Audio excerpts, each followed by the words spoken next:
Hello! Today, I will take you into a dark and horrific story, a case listed among the most infamous in China, yet carrying an indescribable dread. The story revolves around a cruel figure, a demon who eats human flesh. But what is particularly terrifying is that he was not merely a murderer. He also suffered from chronic migraines. After enduring years of unrelenting pain with no cure, he turned to a folk remedy that claimed eating human brains could cure all ailments. Thus, the true nightmare began. The dark fates of 12 people ended forever in this nightmare.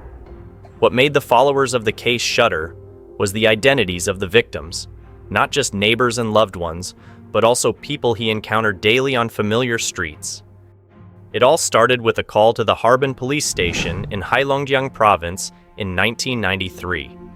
Due to the particularly serious nature of the case, the police quickly moved to the scene to identify the victim. The results showed that the victim was an elderly scavenger, and following the instructions of the caller, the police found parts of the man's body in a black woven bag. Upon examination, it was discovered that these body parts were not preserved and the cuts were not neat, so they ruled out the possibility of it being a medical dissection. It was confirmed to be a murder and dismemberment case of extreme severity. Therefore, the Harbin police immediately formed a special investigation team. The first step in the investigation was to search for the remaining body parts of the victim. Hence, the special investigation team gathered hundreds of police officers and began searching all the surrounding areas, quickly yielding results. They found another woven bag not far from the scene, containing the man's torso. However, just when the police thought they could move on to the next step of the investigation, a forensic doctor's remark at the scene made them rethink. The torso and head did not belong to the same person, as they differed not only in skin color, but also in the level of decomposition. In other words, at least 2 men had been brutally murdered and dismembered. Based on the neck cut and the type of woven bag, the police were quite certain that the perpetrator of these 2 crimes was the same person, and the remaining body parts were likely in nearby garbage dumps or the city's common trash areas. Therefore, the special investigation team cordoned off the entire landfill area and trash bins in the surrounding regions, organizing a comprehensive search with hundreds of volunteers to find the remaining body parts of the 2 victims. After a week of diligent searching, the investigation team finally found several other body parts.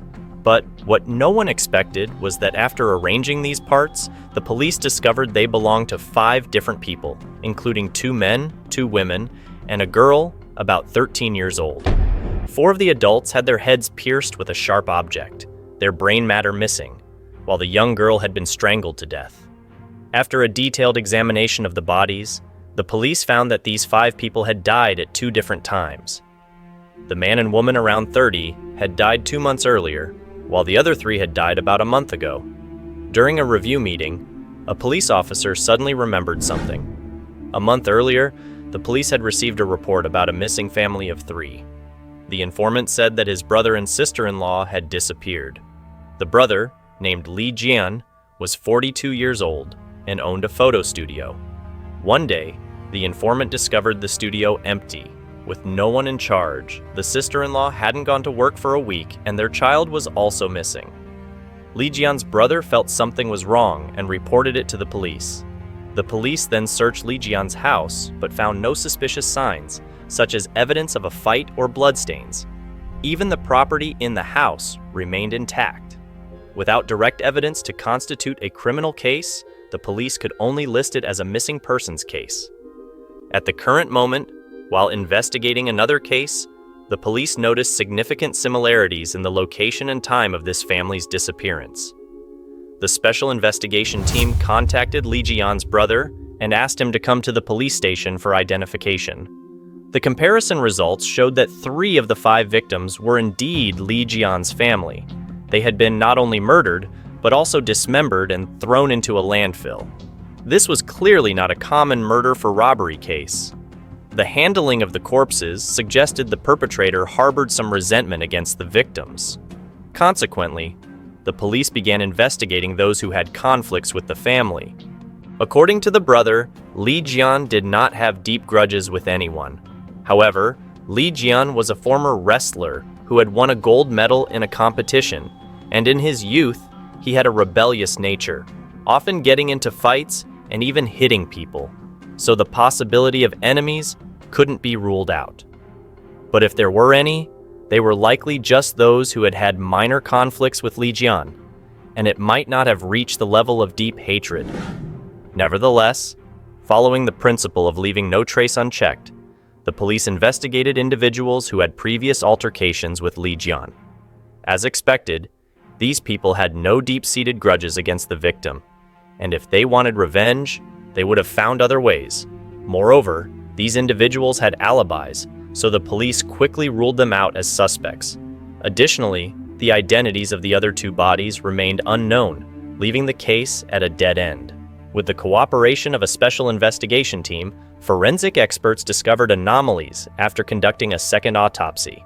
Li Jian's skull had been shattered by a hard object similar to a hammer or axe, causing fractures and death, with the brain matter spilled out. The other two victims' skulls were different, being riddled with holes as if the perpetrator had repeatedly struck their heads with a sharp tool like an axe. In typical murder and dismemberment cases, the perpetrator would simply decapitate the victim and discard the head, without going to the trouble of opening the skull and removing the brain, as this would be very time-consuming and labor-intensive. At this point, the experienced forensic experts began to recall a similar case that occurred more than 10 years ago in northeast China. Back then, a militia soldier suffering from a chronic illness believed a rumor that consuming live human brains could cure his disease, leading him to murder and eat his victims. Although this story seemed unbelievable, the police could not rule out the possibility that the perpetrator in their current investigation had a similar motive. The perpetrator's method was extremely cruel and sophisticated, leading the police to suspect that this was not the first time he had committed such a crime. Accordingly, the police shifted their investigative direction. This time, they mobilized over 200 officers and conducted a comprehensive search at another landfill in the city. Indeed, 10 days later, the investigation team found 5 more bodies. The condition of these victims was different from the previous 5, as their bodies had been burned with their faces severely disfigured. However, all 10 victims shared a common feature. After being killed, their skulls had been opened and their brains removed. Given the horrific details, the Ministry of Public Security ordered close supervision and instructed the local police to solve the case as soon as possible. However, due to the limited forensic technology of the time, the identities of the 7 other victims, aside from Li Jian's family, could not be determined. Particularly, 5 of the 10 bodies had been burned beyond facial recognition. Months passed, but the investigation remained stagnant. A crucial breakthrough came from a villager who provided a key piece of information. He recounted that his nephew had recently encountered a fellow villager named Hu Kai. Hu Kai was riding a tricycle covered with a black cloth. Out of curiosity, the boy followed the vehicle. As it passed over a bumpy road at the village entrance, something fell off and rolled into the bushes. Hu Kai didn't notice and continued driving. The boy went to investigate and found that the object was a human arm, although he initially thought it was a pig's leg or a lamb shank. He brought it home, horrifying his father, who recognized it as a human arm. Terrified, the father immediately reported it to the police. Upon receiving the report, the police rushed to Hu Kai's house and conducted a thorough search, ultimately finding an axe, a knife with bloodstains, and several body parts in his woodshed. Confronted with this overwhelming evidence, Hu Kai had no choice but to confess to his crimes. According to Hu Kai, in less than a year, he had killed 12 people and eaten the brains of 7, including his newlywed wife of less than 4 months and his stepdaughter. So, who was Hu Kai and why was he so cruel? Hu Kai confessed that before he started killing, he had been arrested twice for theft. However, he did not return all the stolen money but hid some at a friend's house. After being released from prison, he used this money to open a barbecue restaurant. Thanks to the restaurant's income, he lived comfortably for a while. However, his comfortable life was short-lived as he developed chronic headaches. In an effort to cure his ailment, he visited several major hospitals, underwent numerous tests, and took various medications. Despite this, the pain persisted and even worsened. In his agony, Hokai remembered hearing in his childhood that eating human brains could cure all diseases. Desperate, he decided to give it a try, believing he had nothing to lose as his current situation was unbearable. Hokai then devised a plan to treat himself. He advertised job openings at his restaurant, offering attractive benefits to lure applicants. He eventually hired a man and, upon his arrival, asked him to demonstrate his cooking skills in the kitchen.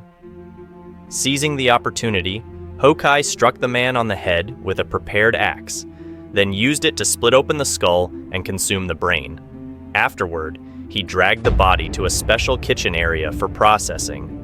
Using the axe and knife, he dismembered the body into 6 parts. To avoid recognition, he oiled and burned the remains before placing them in woven bags and discarding them at the landfill. According to Hokai, after consuming the brain, he felt significantly better.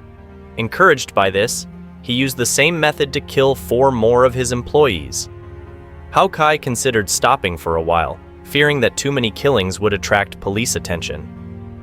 At this moment, a friend named Lin visited Hokai with his girlfriend. Lin was the one who had helped Hokai hide the stolen money. The 3 drank together, and as the alcohol took effect, Hokai's old illness flared up.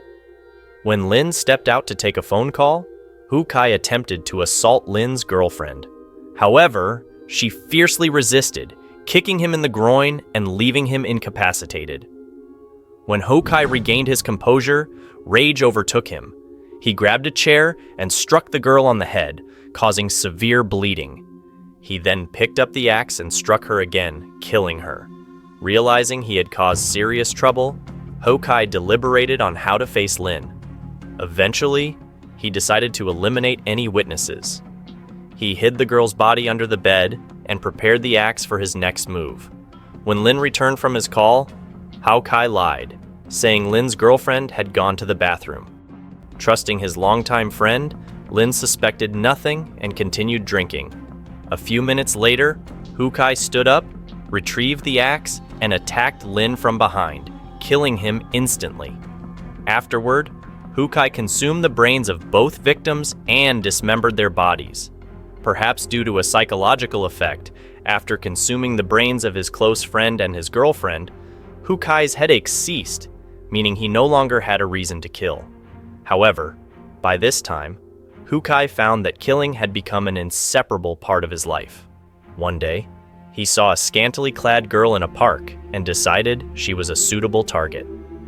As he approached her, she screamed, drawing the attention of a passerby, Li Jian. Unable to ignore the situation, Li Jian intervened, resulting in a fierce fight. As a wrestling champion, Li Jian easily overpowered Hokai, who ended up on his knees, begging for mercy.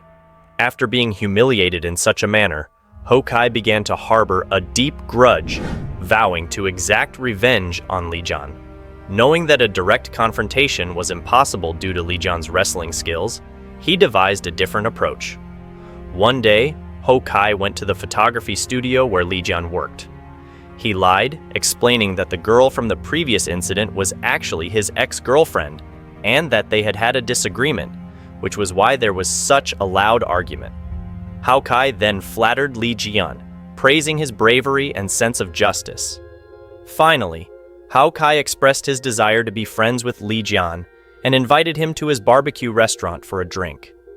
Despite being violent, Li Jian was straightforward and honest, not one to hold grudges for long. So, he accepted the invitation from his new friend. After some drinking and chatting, the two started considering each other as brothers. A few days later, Hokai invited Li Jian to his restaurant again, and this time, he was fully prepared to end Li Jian's life. However, he hesitated when Li Jian mentioned that he had told his wife about going to Hokai's place that day.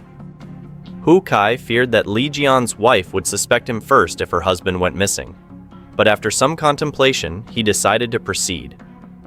After killing Li Jian, Hokai changed his clothes and went to the photography studio, planning to kill Li Jian's wife as well. Coincidentally, Li Jian's daughter was also there.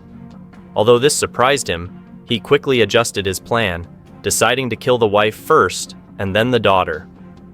So how did Hao Kai murder both mother and daughter? First, he lied, saying that Li Jian was drunk at his restaurant and had a nosebleed, which caused his wife to panic and rush to the restaurant. Hao Kai had expected her to bring her daughter along, but she left the girl at home. This did not deter Hao Kai's murderous intent. He killed Li Jian's wife at the restaurant, then returned to the photography studio, where he easily overpowered and killed the young girl.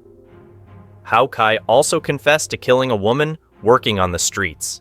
He approached her, insulting her out of disgust for her profession. Overcome with rage, he eventually kicked her into a river where she drowned. However, since the police could not find her body, they ultimately charged Hao Kai with 11 murders. The criminal finally received the death penalty. Even though Hao Kai was sentenced to death, it could not compensate for the heinous crimes he committed and the losses suffered by the unfortunate victims. He was truly a monster, not a man. Justice was ultimately served. The families of the victims found some solace in knowing that the murderer faced the appropriate punishment.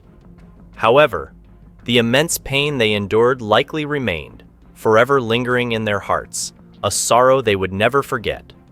Understanding Hao Kai's mindset and motives highlights the importance of awareness. If Hao Kai had been rational enough to recognize the inhumanity and severe consequences of the so-called cure, those 12 lives would not have been lost.